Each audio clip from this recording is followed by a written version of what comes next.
What's up, y'all, and welcome back. So for the past I would say the past few videos, I have been breaking down certain chunks when it comes to budgeting, kind of like the spending challenge video and how to set up a safe amount for your personal spending, your bills account, and how to calculate a good amount to set up in that account so that you can keep your bills flowing and separated from everything else. So in this video, I'm going to be combining everything in one, as well as offering some additional tips and going over some things that will help 2025 be a better year for our budgets, especially if you are new.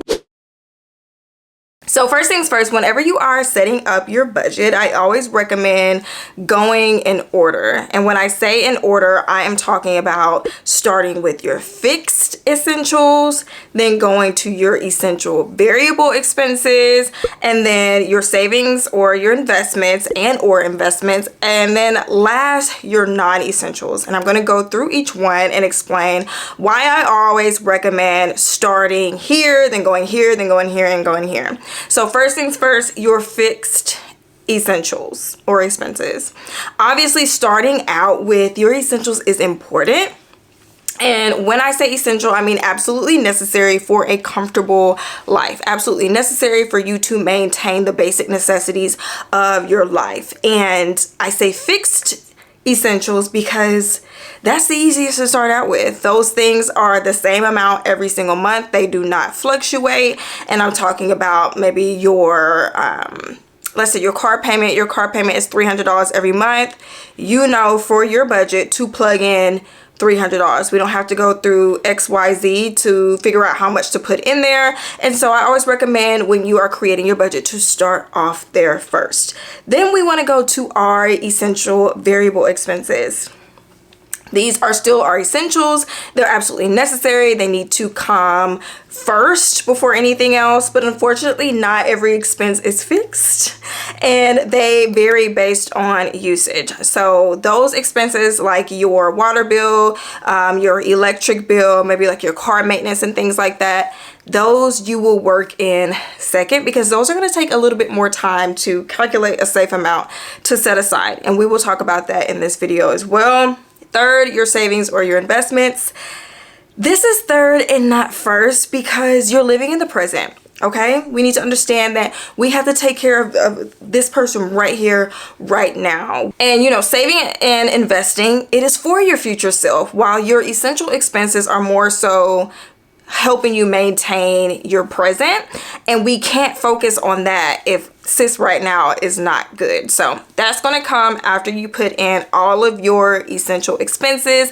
And then last thing is going to be your non-essentials. These things are not absolutely necessary. It may be getting your nails done, maybe getting your hair done, and maybe going out to fun activities. And now, while you can debate that these things are important for your mental health and keeping yourself up, looking good, it all directly links back to what I just said, you know, your mental health, mental well-being, but they're not absolutely necessary. And so these are going to come last, and that is intentional outside of the fact that they're not necessary, because what you got left within your spendable income, which is going to be your income minus your expenses, whatever is left, you're going to have to work those non-essentials into that spendable income. And that may result in, you know, some things may be added, some things may not make it, and some things may have to be reduced. All right, so let's look at variable expenses, those expenses that fluctuate based on usage.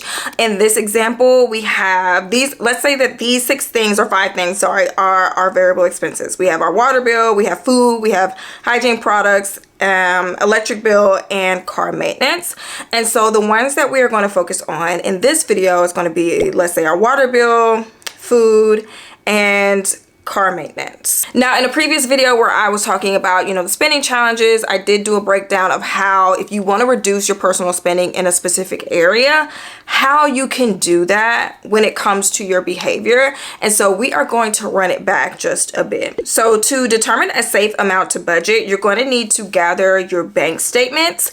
I say at least 3 to 6 months worth, and you're going to categorize your spending line by line and then find the average for each budget item. So this is an example of a statement. First thing we are going to do is categorize these transactions based on the budget items we have in our own personal budget. And what I mean by this is that some people might have something like shampoo under toiletries, and some people may have it under personal care, and some people may have tissue paper under personal hygiene, or however it is that you have those expenses labeled in your budget. That is how you're going to label them when it comes to these statements. So going line by line, you're going to give it a proper quote unquote tag.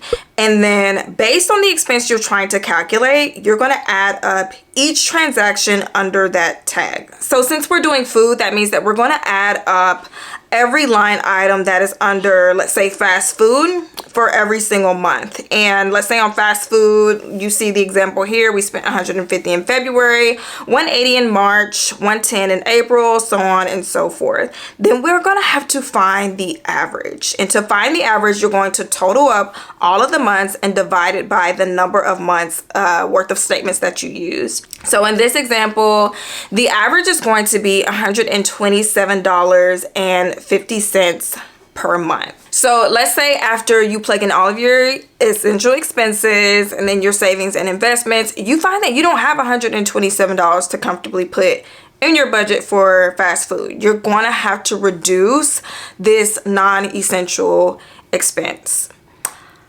Once again, don't pick a random amount because you feel guilt and shame for how much you found that you were spending on this. You're going to have to pick an amount that your current behavior now supports and then gradually reduce that expense as time progresses. Now, if you find out that you're in the negative, once you plug in these expenses, you're going to have to make some drastic changes, but just be prepared to come over budget or to continue being in the negative, because you still have got to give yourself enough time, for your behavior to adjust to the amount that you want to spend on fast food. So you want to set an amount that fits within your spendable income. It's lower than your average spending. So it's going to be lower than this $127, but it's going to be higher than your desired amount. If you desire to spend $50, it needs to be a little bit higher than that $50, but also lower than that $127, so that you have kind of like a happy medium of you challenging yourself and being disciplined and lowering the amount that you're typically spending, but it's also higher than what you desire, because you need to give yourself enough time to build up strategies and methods to get your behavior to that $50 worth. So let's switch gears really quickly and talk about those bills that fluctuate. They are our essentials, but they are not the same amount each month. Now, this is kind of going to work just like our personal spending, determining how much we're spending on something like fast food. But instead of your statements, you're going to gather your billing statements. And I say gather at least the last 6 months worth, but you can even go up to a year's worth just to make sure that our average is secure. Now, if this is a new bill, maybe you're new to just moving out, you've only moved out and been on your own for like 2-3 months, obviously use what you have, but you're gonna have to make sure to go in every single month, every time a bill comes due, and rework that average, because you don't have enough evidence to support what you're putting in your budget just yet. So our example is, once again, our water bill, and we have gathered the last 12 months worth of our water bills. This amount totals to $922. And of course, to find the average, we need to divide that amount by the number of billing statements, which is 12.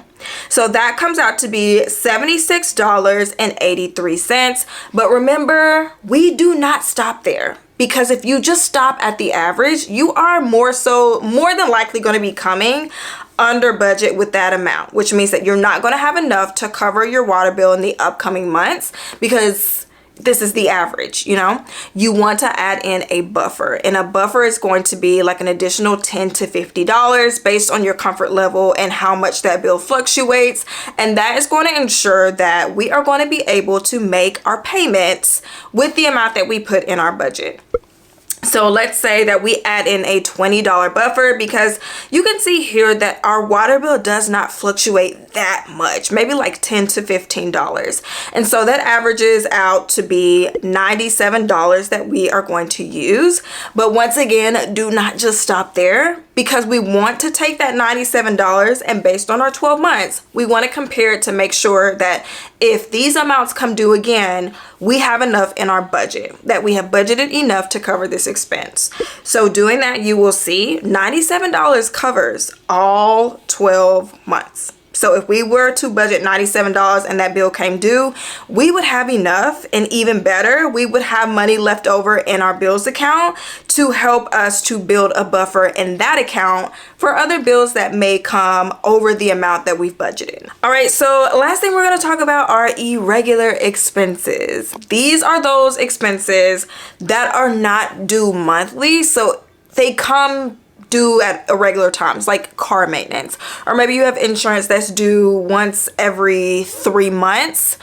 It can kind of be hard to budget those things, or it's easy to not budget those things in until the very last minute, and then you're scrambling trying to come up with the full amount. And so let's look at this quick example here. So in this example, we are going to be using car maintenance, and based on how often we take our car in, we can safely say that we take our car in once every 3 months, and we typically spend around $150. Now, it's also important when it comes to things like car maintenance that you're taking into consideration what you anticipate the car needing. Are you going to need tires soon? Are we just anticipating an oil change and like a tire rotation, things like that? That's going to also play a role into the amount that you calculate based on that frequency. But let's just say, to keep it simple, $150 every 3 months.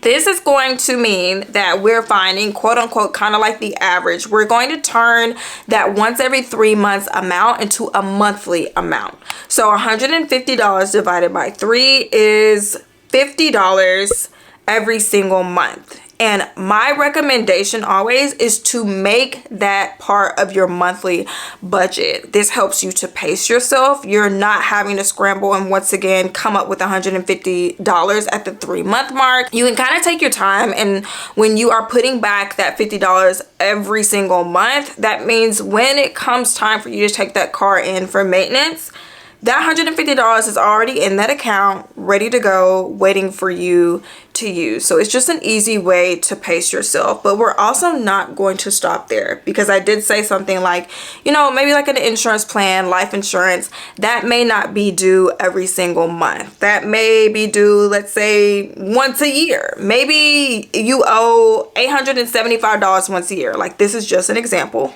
Disclaimer. But once again, let's turn this into a monthly amount. That way we can pace ourselves throughout the entire year, and when that amount comes due, we already have the funds. You know, we are not hoping and wishing and praying for like a tax refund or banking on something else to come in. We know that this is already going to be covered, and maybe this is something like property taxes or whatever. So $875 divided by 12, which is 12 months for a year, that's going to be $73 that you are going to need to incorporate into your monthly budget to make sure when this expense comes due, you've got the funds. All right, so I am not going to drag out this video any longer than what it already is. I hope that this was really helpful to you guys, and leave me down below anything else that you would like me to cover when it comes to budgeting. I do have a couple more videos after this that are going to be specific to budgeting, like when your income varies, it is not the same amount every single month.